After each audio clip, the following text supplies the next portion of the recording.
So let's open in prayer. Lord, thank you for the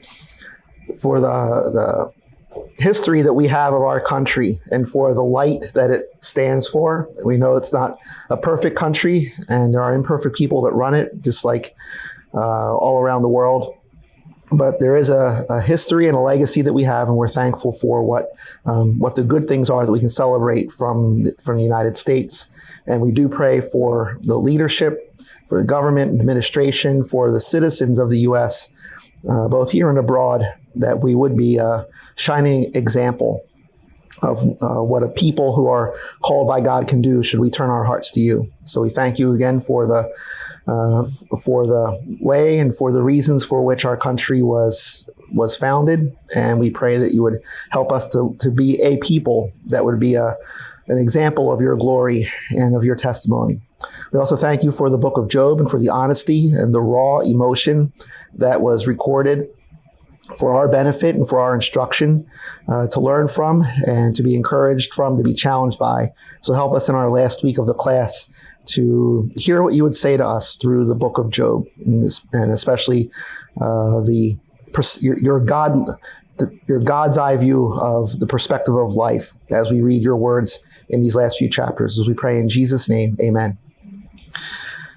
So our last week of the Sunday school class, and we'll whatever we finish. So we'll see how far we go with that one. And obviously, it would be nice to end the book on the last week of the class. So whatever we do, we have to get through the end of chapter 42. Again, reminding you that the class website is the regularfellowshipwv.org website with the SS, which isn't a ship name, but it's Sunday School Job at the end, for video, PowerPoint slides, and a question message box. Out of all these weeks, I got my first question, comment, message that came in. So we'll see how our timing goes. Yeah. It was mine, but I wanted to say that when you submit it, the website takes all the formatting out. So I have to apologize after the fact that it looks like that. No problem. I wasn't going to mention who. I just said someone. So anyway, now we know who it is. So, so we'll try and address some of these things. And I think actually your question, I'll probably just read it directly as it is, because when we get by the last few words of Elihu, it'll bring everything together. But if you have a question after the Sunday school class, you can still write it. Actually, I guess you can, because after Sunday school class, they take away the question message box. So your last couple of days of getting a question in will probably go away once the last video is posted. Remember that we were speaking in terms of Job's friends of having a mixed up logic. If you sin, you will suffer. Does everybody agree with that? Yeah, I think it's a biblical perspective, right? Therefore, if you suffer, you have sinned. Does everybody agree with that?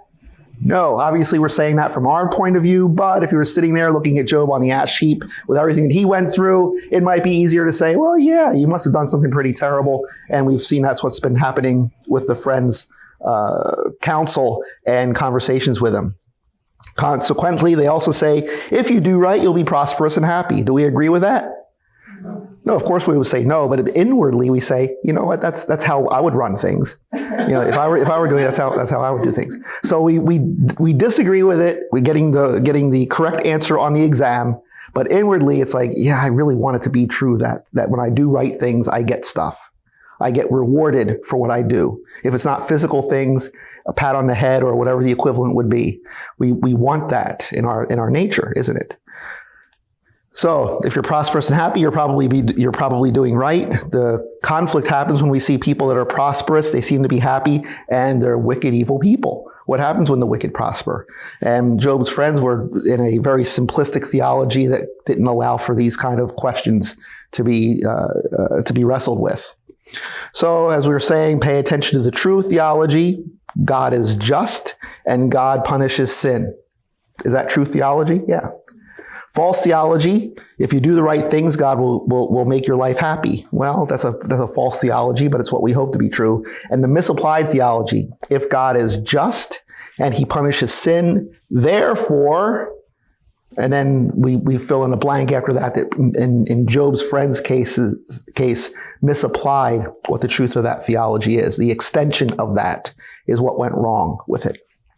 Then we looked at this quickly through the various cycles, where as they talk with Job and Job talks back with them, the language gets more heated, it gets more direct, and they start just getting irritated at one another, and then after a while they just all stop talking until we get to a youngster named Elihu. And this is through that one. Okay. Then we looked at the summary of the bad counseling practices. Don't have to go through those again, but those are just an example of the kind of things and the ways in which the friends interacted with Job that counteracted what their goal was. They wanted to comfort Job. And again, let's put the best possible rationale for what they were trying to do. They thought if they can just get this guy to repent, everything will be happy. So again, putting the best possible spin on their intentions and motivations, they thought, Job, just repent and you'll be happy, happy, joy, joy. It'll be really great for you. All right, so then,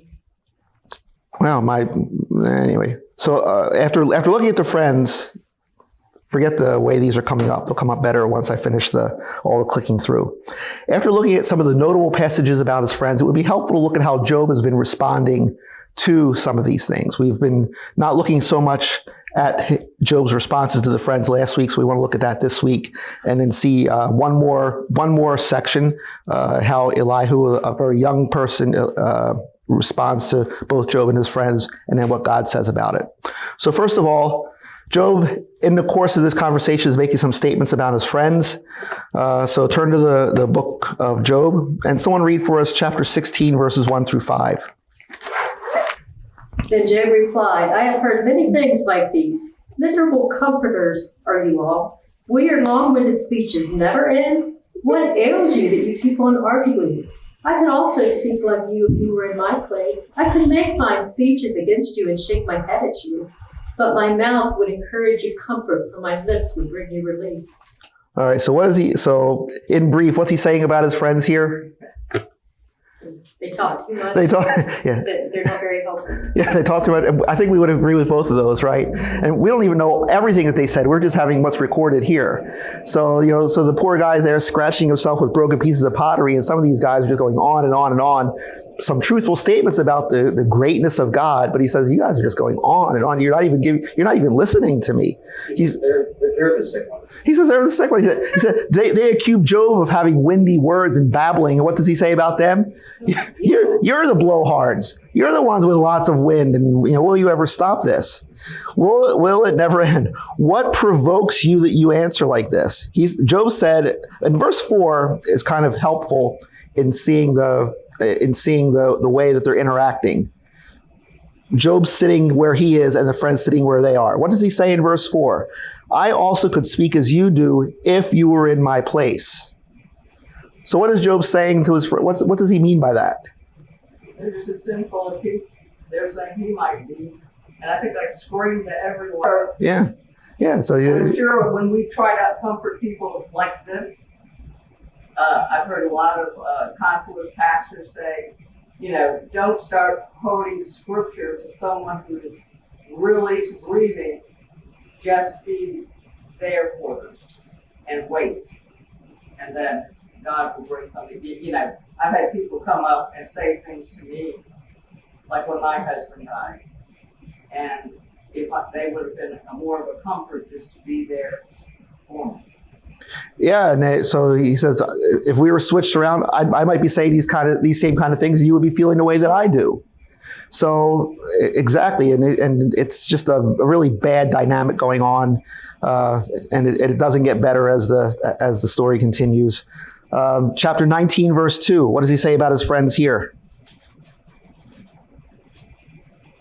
Someone read that verse out loud.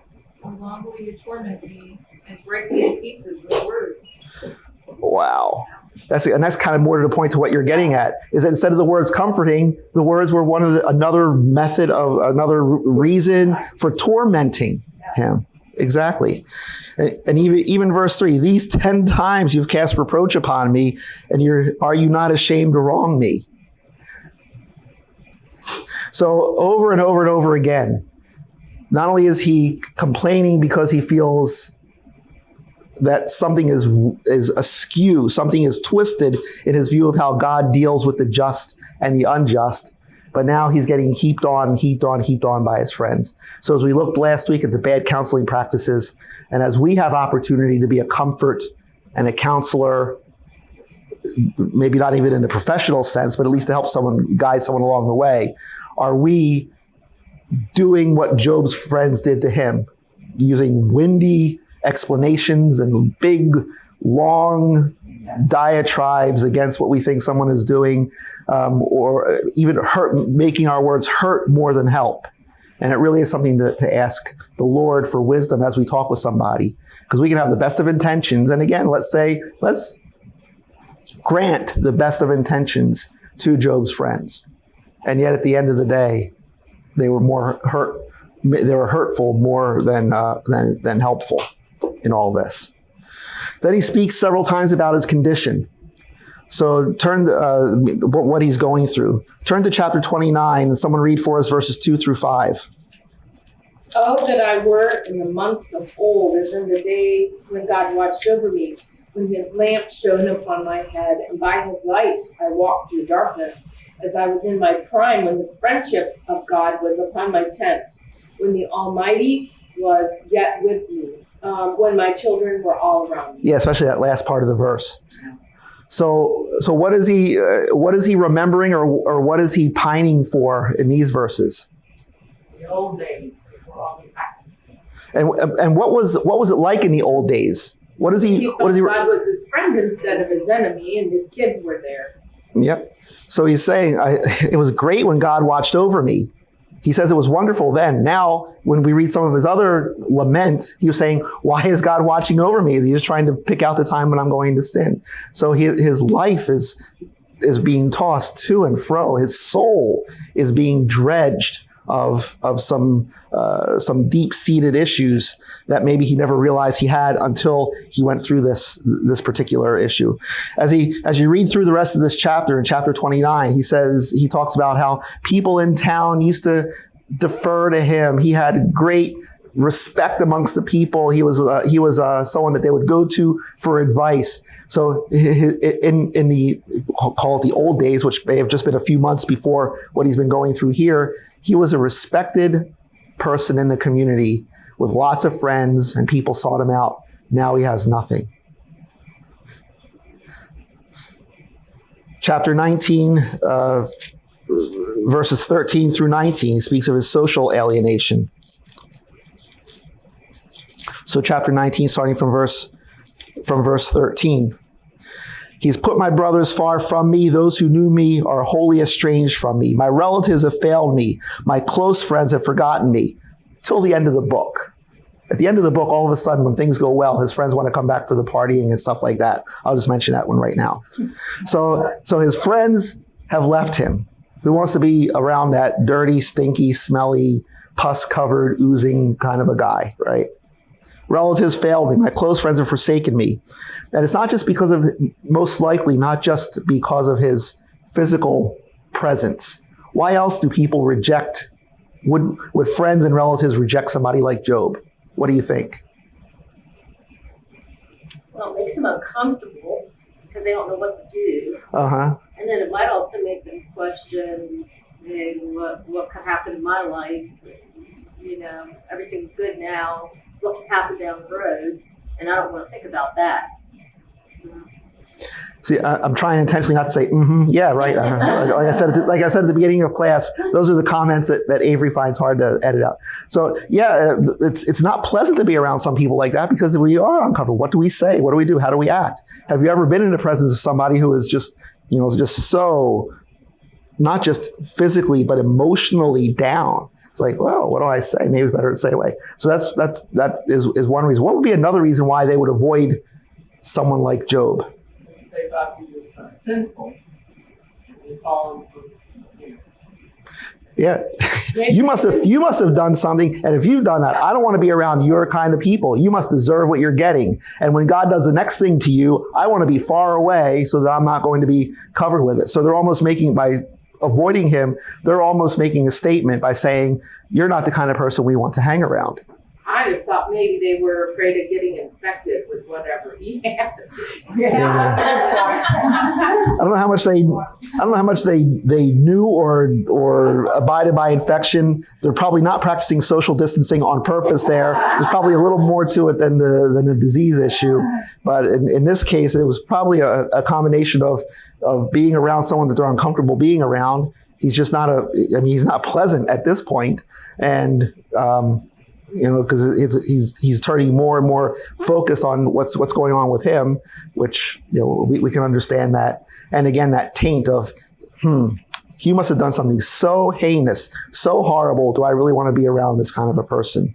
In our everyday life, I think we probably meet people that are so negative that you have a hard time getting a relationship or an open communication with them.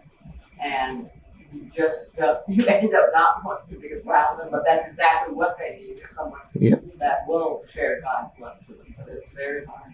Yeah, have you been in hospital situations where you go to visit somebody and you come out more encouraged afterwards?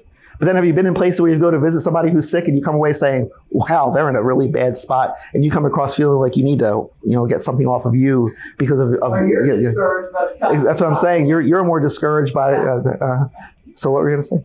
I should have asked this in the beginning when we were talking, but I can't help but remember the verse that where Jesus healed the man at the pool of Bethesda, and then later on he, to my opinion, tracked him down, chased him down to the temple, and he said to him, "Go and sin no more, lest a worse thing come upon you." What do you think of that? I say that he was sin. This is what you got. Let's wait till the end of the book. Remember that question, because God has a chance to address something like that, right? And Job's last friend kind of says kind of the same thing. So anyway, hold on to that comment till we get to that part. Yeah. And then another verse that came to mind was the one about, and I don't know where it is. It said, "Before I was afflicted, I went astray. Now I've kept the word." And Elihu says the same thing you just did. So hold on to that comment. So both of those, they're coming up. Late, I'm early. You're early. That's it. You're just getting in on the ground. So if I don't comment, or if we don't have whatever time to comment, then remind me of that later. But both those are relevant to what's happening at the end of the book, right? Especially that last one you just said, because at least one of the friends brings that part out as a possibility for what's going on. So we read further on in chapter 19, Job says, "My breath is strange to my wife." Some of us may already know what that means without going through what Job is like.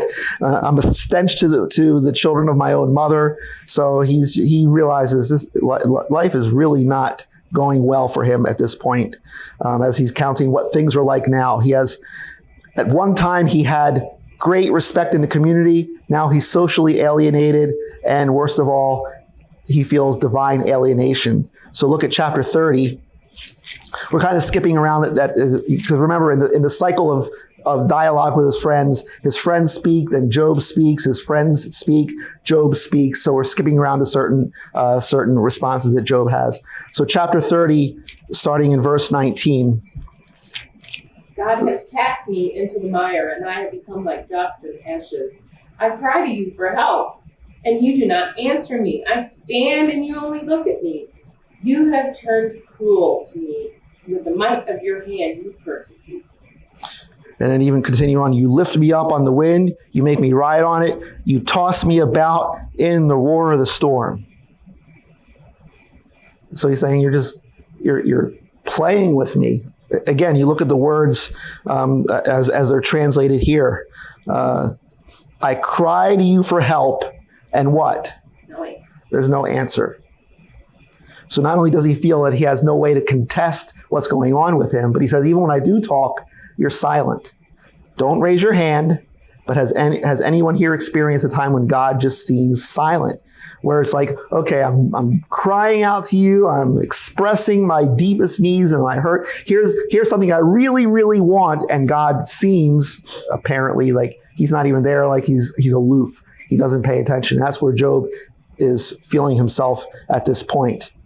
Conversely, in verse 21, instead of remembering those days when, like we were reading in chapter 29, when God was watching over him and he enjoyed fellowship with God, verse 21, you have turned cruel to me with the might of your hand to persecute me.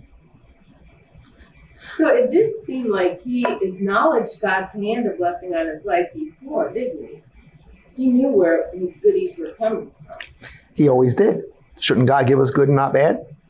Naked I came into the world, naked I left. I didn't come in with anything. I didn't go out with anything. What I have came from God. That was never an issue. Job never questioned where his blessings came from. And his friends never questioned why those were taken away and why ills were heaped upon him. So the difference, we'll get to this when we look at God's last phrase, the friends have not spoken right to me like Job has. What really was the difference between the friends' talk about God and the way Job did? So we'll get to that. So Job never questioned, in all of this, he never questioned God's hand upon his life for good. He wonders about God's hand upon his life for ill. But he always says, God is great, and he can do great things and wonderful things. Why isn't he responding to me in this so I can understand him better? Understand what's going on. What Job is going through is not meshing with what he believes about life. It doesn't change the reason he served God, but it doesn't mesh with what he believes about life. I guess my point was he didn't just cruise along enjoying the good life. He knew he was enjoying a relationship with God and that God was the source of his blessings. I mean, to me, that's a big difference between the wicked and the righteous, is you recognize the source of you're praising the giver, not the gift. What a great segue to the next point, which is his further conversations with God. Chapter 21, verses 7 through 16, because he sees the prosperity of the wicked. So even in a book where most of the characters are saying you worship God, you get good things, or you worship God, good things happen to you. You reject God, bad things happen to you. Even in a book that acknowledges that, we have a phrase, a theme that shows up all through Scripture, which is the righteous wondering about why the unrighteous continue to prosper.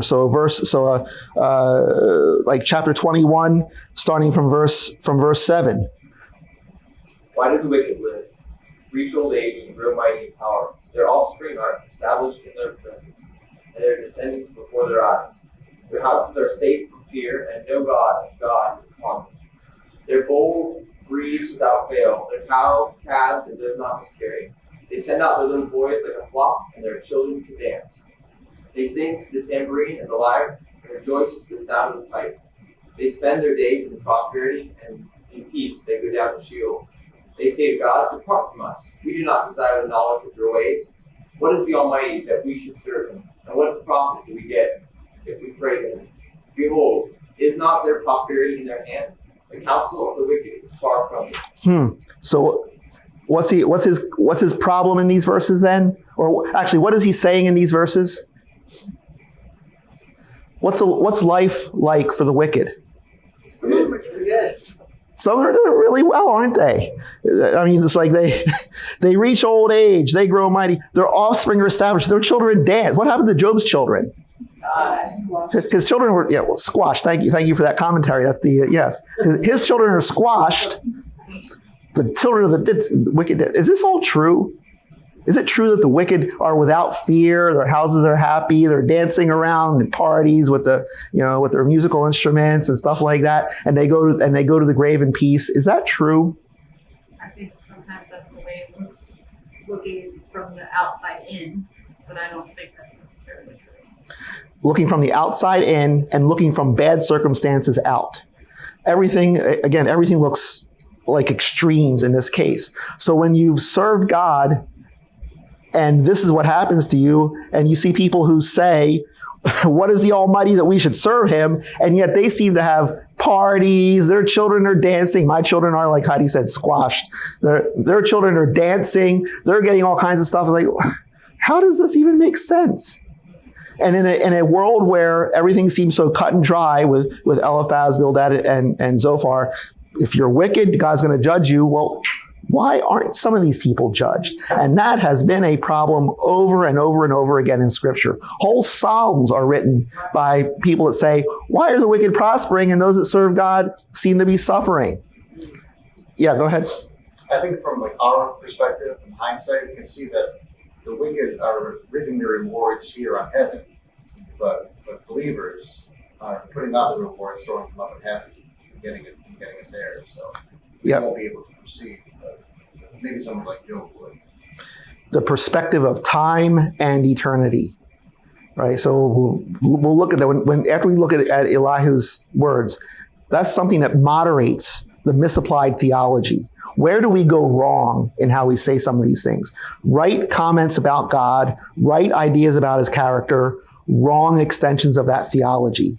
And that's part of it, is that whatever period of time people seem to be enjoying or not enjoying what's going on, time and eternity put things in perspective. That's the balancing factor. And someone like Job can see that, but when you're in the midst of scraping yourself with broken pieces of pottery, it's hard to think of time and eternity when you've just had months on end of these difficulties, isn't it? Right? In chapter 31, he continued. Look at. We'll just read the beginning few verses of chapter 31. He has a self-assessment of his blameless life. Again, not meaning sinless, like he's never sinned, but here are things that people can't lay charge to me. Here are things that no one can point to and say, on this and this date, you've done this. So someone just keeps reading. Someone start reading chapter 31. I'll tell you when we've read enough. By the way, these are Job's. You haven't had enough yet. These are some of the last words that Job says before he responds to God. So this is his last long dialogue of things in chapter 31. Go ahead. I have made a covenant with my eyes. How then could I gaze at a virgin? What would be my portion from God above and my heritage from the Almighty on high? Is not calamity for the unrighteous and disaster for the workers of iniquity? Does not he see my ways and number all my steps? All right, stop there. So he says, God knows what I've been doing. Doesn't he see all these things? Now, here's what I've been doing, and here's what I've not been doing. Okay, now continue.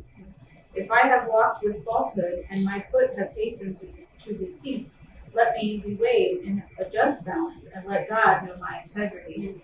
If my step has turned aside from the way, and my heart has gone after my eyes, and if any spot has stuck to my hands, then let me sow and another eat, and let what grows for me be rooted out. If my heart has been enticed toward a woman, and I have lain in wait at my neighbor's door, then let my wife grind for another, and let others bow down on her. For that would be a heinous crime. That would be an iniquity to be punished by the judges. For that would be a fire that consumes as far as Abaddon, and it would burn to the root all my increase. If I have rejected the cause of my manservant or my maidservant, when they brought a complaint against me, what then shall I do when God rises up? When he makes inquiry, what shall I answer him? Okay, so he's going on and on about the things that about how he's conducted his life and what he hasn't done. In verse 16, if I've withheld anything after the poor desired, or caused the eyes of the widow to fail, or if I've eaten my morsel alone, not taking care of the fatherless, if I've done all this, I deserve what I get. In verse 19, if I've seen anyone perish for lack of clothing, or the needy without covering, I deserve what I get. But I haven't done any of this. And he goes on in verse 24, if I have made gold my trust, or called fine gold my confidence, if I have rejoiced because of my wealth was abundant, or because my hand had found much, if I have looked at the sun when it shone and the moon when it's shining, moving in splendor, and my heart has been secretly enticed and my mouth has kissed my hand, he said, I deserve to be punished for these things. And if he's trusting in his wealth, if he's loving his money and his stuff too much, if he's worshiping the sun and the stars, he said, I deserve all this. Over and over in chapter 31, if you count, there's about 14 different things that he says in here, I haven't done. Because all through the book, the friends are saying, you've sinned, you've done something, God is judging you for this. Job says, show it to me, and I'll repent. His friends say, well, we can't show it to you, but you must have done it. And then they start inventing things. So the last words, the last words that Job has are, I'm taking this list. I haven't done this. I haven't done this. I haven't done this. I haven't done this. 14 different things or so, depending on how you count it. He says, I haven't done any of these wrong things. If I did, I deserve what's happening to me. We can debate whether that's true or not. Again, he's looking at extremes in his life.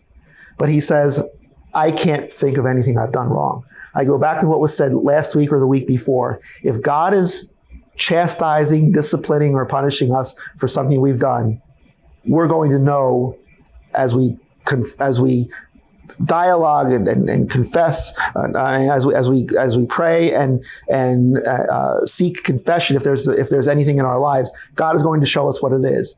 Job said, "I've done an inventory." He's had months to think through his inventory. Have I ever cheated the fatherless and widows? Have I ever neglected the poor? Have I ever acted on the lust of my eyes and committed adultery? Have I ever done these kind of things? He says, no, no, no, no, no. So he relies on that. And yet, after all this, the key to his ultimate view of God is in chapter 19. So someone read chapter 19, verses 23 to 27. Oh, that my words were written. Oh, that they were inscribed in a book. Oh, that with an iron pen and lead they were engraved in the rock forever. For I know that my Redeemer lives, and at the last he will stand upon the earth. And after my skin has been thus destroyed, yet in my flesh I shall see God, whom I shall see for myself, and my eyes shall behold, and not another. My heart faints within me. So there's the key.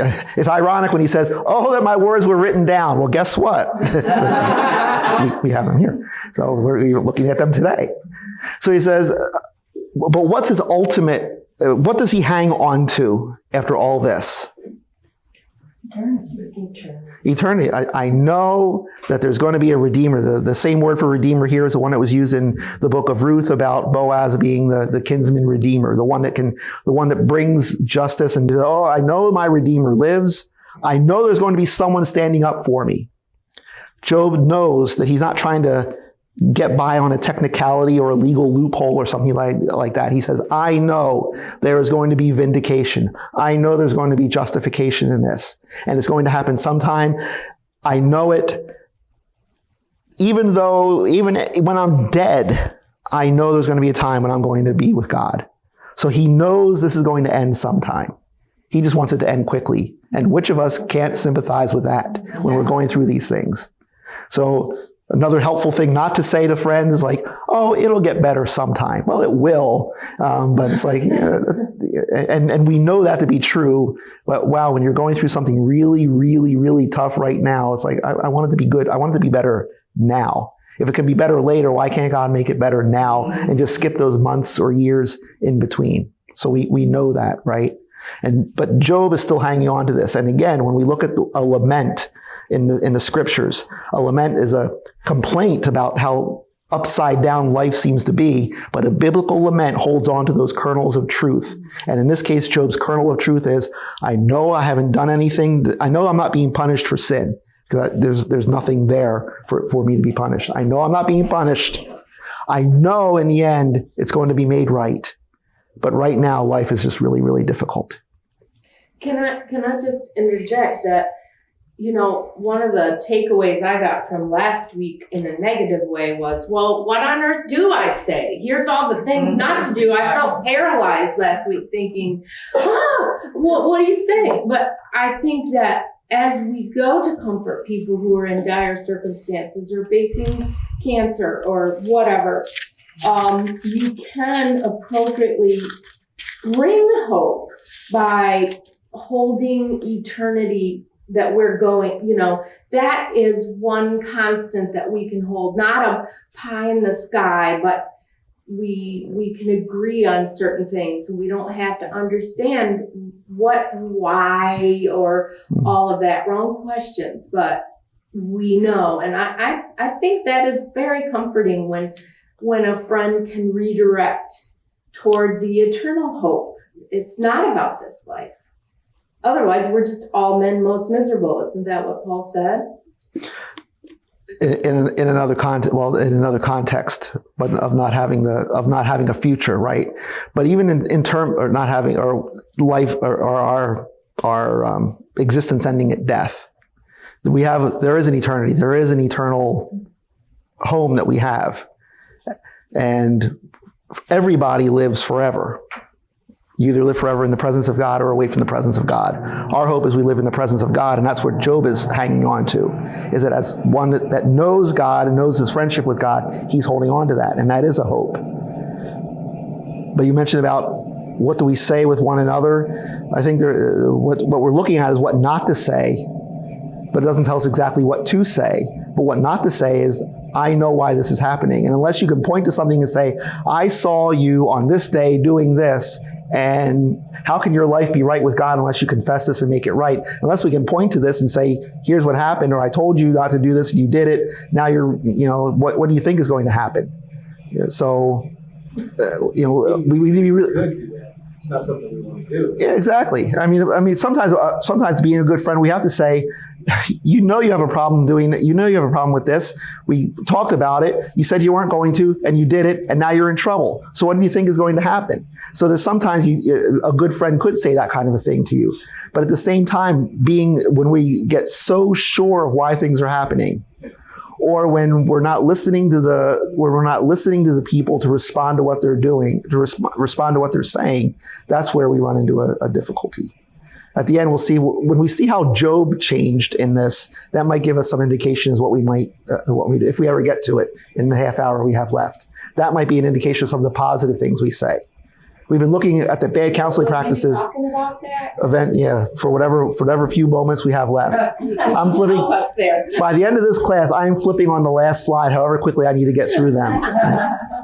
So one more person joins the cast of characters. Elihu, the youngster. He's the youngest one, and he may be the youngest, but he has the most to say, and he gets a lot of publicity in these verses, chapters 32 through 37. So someone read for us chapter 32, verses 1 through 5, and look for what is driving him to speak into this situation.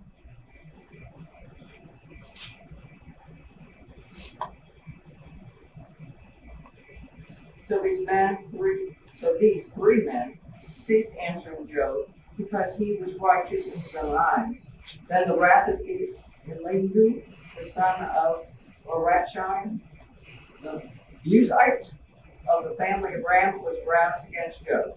His wrath was aroused because he justified himself rather than God.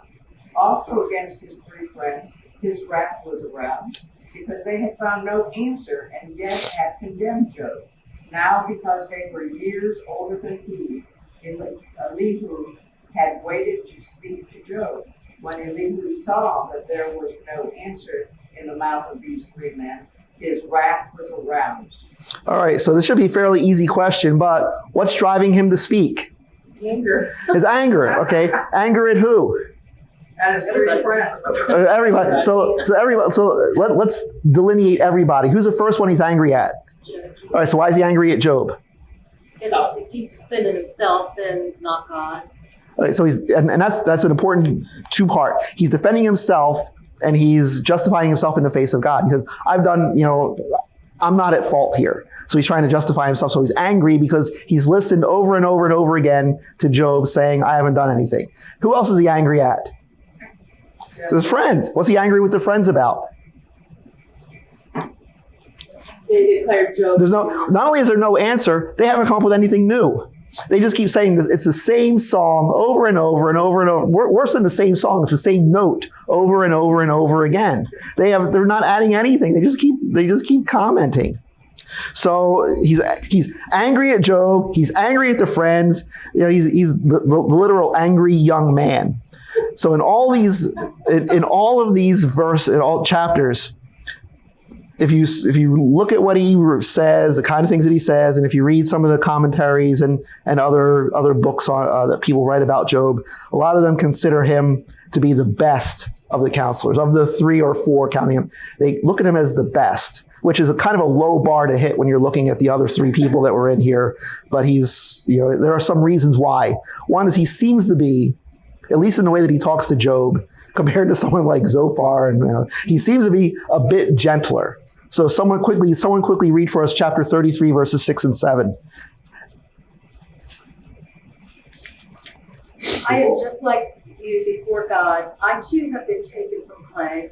No fear of me should alarm you, nor should my hand be heavy upon you. Yeah, so he says, look, we're made of the same stuff. I'm not here to terrify you. So at least he seems to have a gentler touch, that one. And same chapter, verses 31 to 33.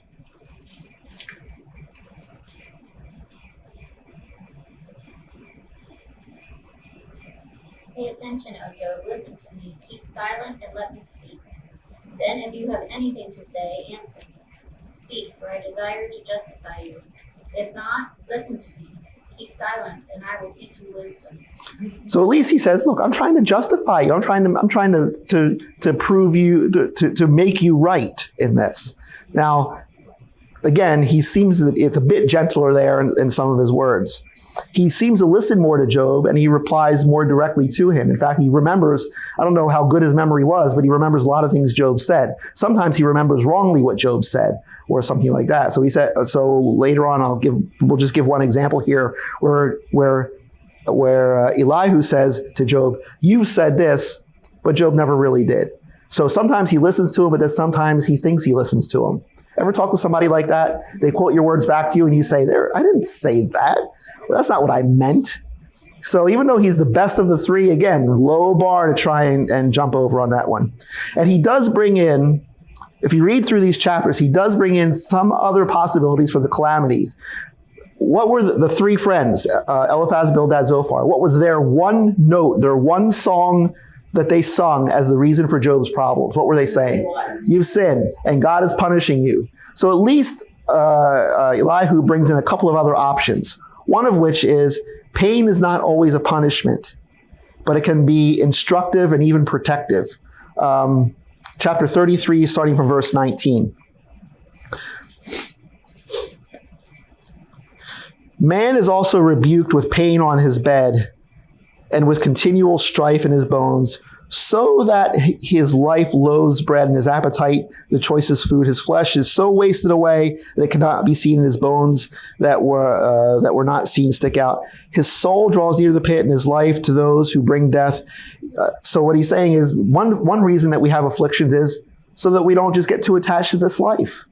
It's to instruct us, to make us long for something better afterwards. So he says, at least there's a motivational aspect to someone being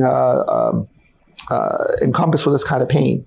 If there is for him an angel, a mediator, one of the 1,000 to declare a man was right for him, and he's merciful to him and says, deliver him from going down to the pit. I have found a ransom. Let his flesh become fresh with youth. Let him return to the days of his youthful vigor.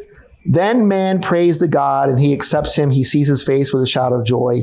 He restores to man his righteousness. He sings before men and says, I sinned and perverted what was right, and it was not repaid to me. So what he says is sickness and pain is a way to kind of turn us to God.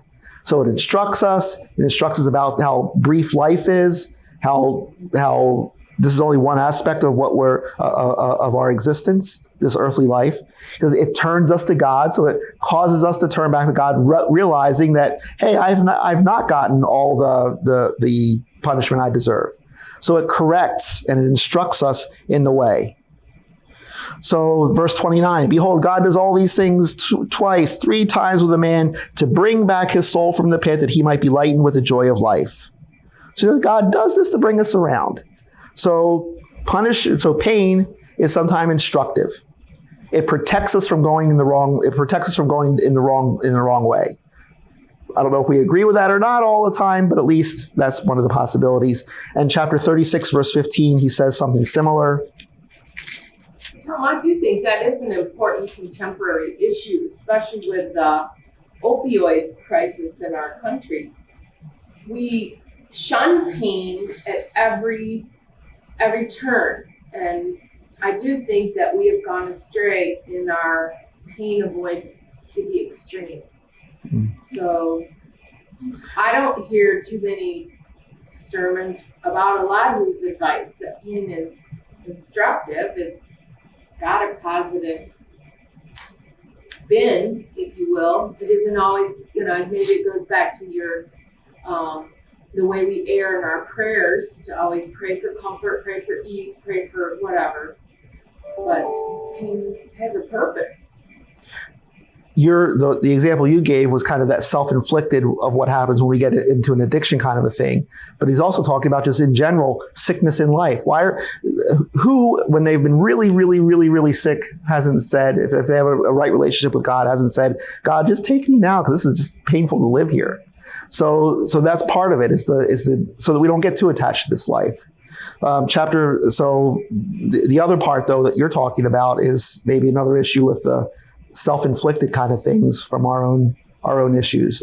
Oh no, you're talking about not addiction. About pain avoidance at all costs. Yeah. That is what our culture has pretty much turned toward, as I understand the self-medication that we do, and the lack of introspection. It's just give me a pain pill for this, and there is a mentality in our country that has gone astray from.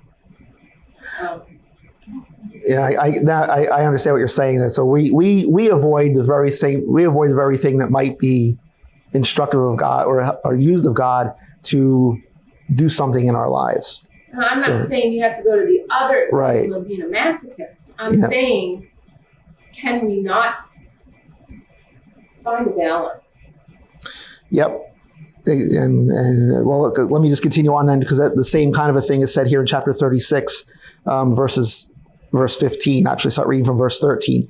The godless in heart cherish anger. They do not cry for help when he binds them. They die in youth. Their life ends among the cult prostitutes. So that's what happens when someone doesn't cry out to God. He delivers the afflicted by their affliction and opens their ear by adversity. So again, that's the protective aspect, is that he opens their ear by adversity is a euphemism for saying God wants to get our attention. And for some people, I don't know if you do any work around the house, there's different kinds of hammers you can use to get things done. If you want to put some upholstery on the back of a chair, you use a little tack hammer, right, to put those little brads in. If you're framing in your house, you don't use a little tack hammer. You use these giant 20-ounce framing hammers. And if you're trying to break concrete, you don't use a little tack hammer or 20-ounce framing hammer. You use a sledgehammer. And for some of us, God can get our attention. He can open our ears with a little tack hammer. For some of us, it takes that 20-ounce framing hammer. For some, though, ... We see where that goes. So what Elihu was saying is, God uses affliction to get our attention, make us introspective about life, and make sure that we're actually calling out to God. So at least he comes up with some other, in this case, he came up with at least another reason why these things happen to us. Not because we've sinned, but to either keep us from sinning or to redirect us if we're going down that road. And he also gives some reasons for unanswered prayer. So we're not going to go through this one, but in chapter 35, verses 9 through 16, he says, here's a reason, Job, maybe here's why your prayer isn't being answered. And there's various reasons for it. And that, I think it might be helpful at another time to just go through and look at what, again, this is not the Apostle Paul writing this. This is one of the guys sitting with Job for all these months saying, here's what I've noticed about life, and here's what seems to be true. But look through it and see if there isn't some kernels of truth in what is being said.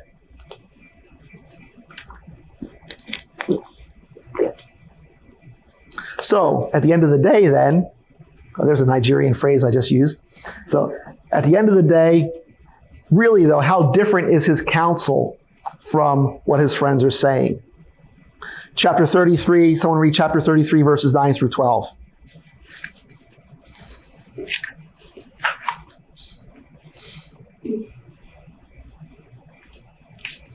Out loud. You say I am pure without transgressions. I am clean, and there is no iniquity in me. Behold, he finds occasion against me. He counts me as his enemy. He puts my feet in stocks. He watches all my paths. Behold, to this you are not right. I will answer you, for God is greater than man. All right, so really, he says the same thing. He says to Job, you say that you haven't done anything wrong. You're not right. And then he holds the same foundational beliefs. Someone read chapter 34, verse 11. For he repays man according to his work and makes man to find a reward according to his way. How is that a whole lot different than what his other friends were saying? So maybe just by difference by degrees, but it's really not much different than what we've been hearing all along. So even though he might be a little bit gentler and bringing some other possibilities, he is still holding on to that idea that we get what we deserve. We get what we deserve now. And he still ends up condemning. So chapter 34, verses 7 through 9, he says, what man is like Job, who drinks up scoffing like water, who travels in company with evildoers and walks with wicked men? Well, there we go again. Now he says that Job hasn't listened, because Job didn't listen to this young man early. He's still now going on, who's like Job, who's been so wicked? So even though other ideas come up, and some people have said that he's really the best of the counselors and he speaks truth where others don't, it's the same song, different verse when we get right down to it. He says the same chapter 34, verses 35 to 37. He still says the same thing to poor Job. Job speaks without knowledge. His words are without insight. Would that Job were tried to the end, because he answers like wicked men. He has rebellion to his sin. So, and it gets even worse. Chapter 35, same thing. So we have another counselor who brings in some other issues, but really he's still saying the same. So after all these chapters of everybody talking, so people are saying for sure why this is going on with Job, Job commenting back to God, finally starting after all these other things are said, God has his turn to speak. So, question. Uh-huh. Why is Elihu not condemned by God then? God condemns his three friends and tells Job to make amends, but offer sacrifices for them. But Elihu's never mentioned in that. And there were some, I think the friends said some more pointed things, and at least Elihu was broadening the possibilities of why things happen. The friends were really, really narrow in what they were doing, and they were more contentious at the end. They were more contentious with Job talking back to him, and even, I mean, their words were more harsh than Elihu's were. So why didn't God say something to Elihu? I don't know why he didn't, but it doesn't exonerate him, because he's saying the same. He's really saying, just at different levels or different degrees, the same thing as his other friends have said. It could also be that maybe this guy was sitting off on the side, and he just kind of interjected himself. Like we didn't read all of chapter 32, but over and over again he says, "I'm young, listen to me. I'm young, listen to me, please." And in his culture, young people were not just listened to; they were like, "Go away. Why are you even bothering talking?" So it might be because of his age. Maybe he interjected himself into the situation, whereas Job's friends came specifically to try and comfort him, but their way of comforting was absolutely wrong. Elihu was more responding. Those other guys were more intentional, it seemed. That's what if we're to give an answer for that one. I don't know if that's the correct answer, but at least that's an answer on it. So now God speaks starting in chapter 38. So Job gets his desire. Chapter 38, verses 1 through 3. Then the Lord answered Job out of the whirlwind and said, "Who is this that darkens counsel by words without knowledge? Dress for action like a man. I will question you, and you make it known to me." All right. So you picture the scene.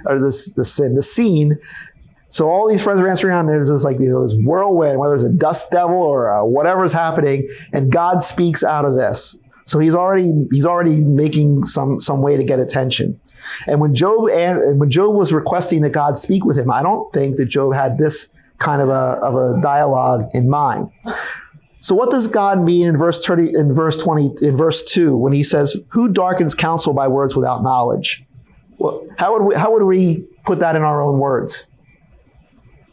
Or reframe it in our own words? You don't know what you're talking about. I mean, it's no knowledge. This is, you're misguided. Yeah. So who's messing things up? Who's talking without having any kind of background ability to say this? And who's he talking to? All the friends. Everyone. Everyone is there says, you all got it wrong. Who's who's making my counsel, my ways seem dark? Who's in ignorance about the way things are working? The answer is everybody. And it's going to be very telling as the questions go on. So then in chapter 38 and 39 is the first series of questions. And if you've read through it, you'll know that God never answers Job about his own questions of sinfulness, righteousness, unrighteousness, something that he asks somewhere in the order of about 70 plus questions about things related to nature. Where and every one of these questions, by the way, is answered by either no, I don't know, or God. So it's an easy test to pass because those are one of three answers for every one of these questions. Let's try this one. Where were you when I laid the foundations of the earth? Tell me if you have understanding. I don't know. Who determined its measurements? Surely you know. Who stretched out the line upon it? On what were its bases sunk, and who laid its cornerstone when the morning stars sang together and the sons of God shouted for joy? Who shut in the sea with the doors when it was burst out of the womb, and when I made clouds its garment, and thick darkness its swaddling band? Verse 12. Have you commanded the morning since your days began, and caused the dawn to know its place? Putting it in another way, do you cause the sun to rise? No. Verse 16, have you entered into the springs of the sea or walked in the recesses of the deep? Have the gates of death been revealed to you, or have you seen the gates of the deep darkness?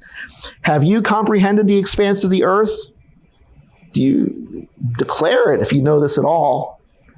So it seems a little bit sarcastic in some ways, but God is trying to make a point through all this, right? So, and it goes on and on. He talks about nature, and then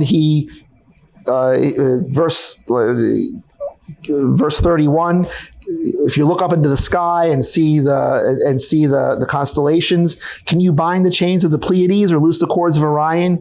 Can you lead forth the Mazzaroth, the stars in their season?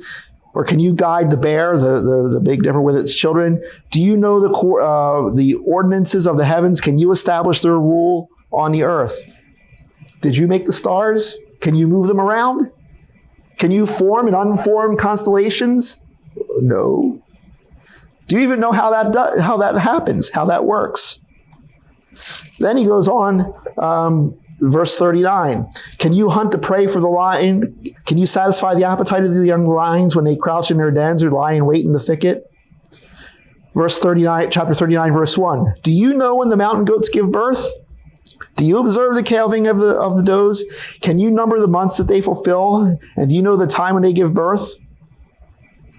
So he says, look at nature. Look at the animals around you. You don't even direct them. You can't say on this and this day, this animal is going to do something. Maybe you might have a general idea, but you don't know what, anyone else that have dogs, cats, goats, cows, whatever else we're raising around our houses. We can tell when one of them is going to give birth. Do we know the day? No. Do we cause it to happen? No. God is saying, look around you. Everything up above, everything on the ground, everything in the sea, all the animals around you. There's all these things going on. You live amongst it, and yet you don't know the intricate details of how these things work. When he says, where does rain come from? Well, he's not asking a scientific question. We know we can talk about the rain cycle. When he says, where is snow stored? Where's the storehouse of these things? We know God's being poetic in his language. But the larger question is, we know that God's the one that controls this. And in fact, God asks questions in here that we might think, oh, well, Job lived in several millennia ago. Of course, they didn't have those answers. God asks some questions that we still don't know the answers to today in this. So basically, in all these 70 plus questions, he says, look up, look down, look around you. You live in a world that you don't even completely understand. Not only do you not understand it, you don't control it. But guess who does control it? I do. So you live in a world which I control, and you can't. And if you can't understand the things around you, how are you supposed to understand the things you can't see? I'm getting way ahead of myself on this one because of time. So the questions center around the things of nature. Later on, since this PowerPoint is on the website, the Sunday school website, you can go back and look at it. The same questions that God asks, Job asks in chapter 9, verses 5 through 10, and even Elihu asks in all of chapter 37. In fact, chapter 37 sounds like God could be asking these same questions. It's the same thing. Job even says, who is like God that commands the stars? But the perspective or the point, the conclusion is different.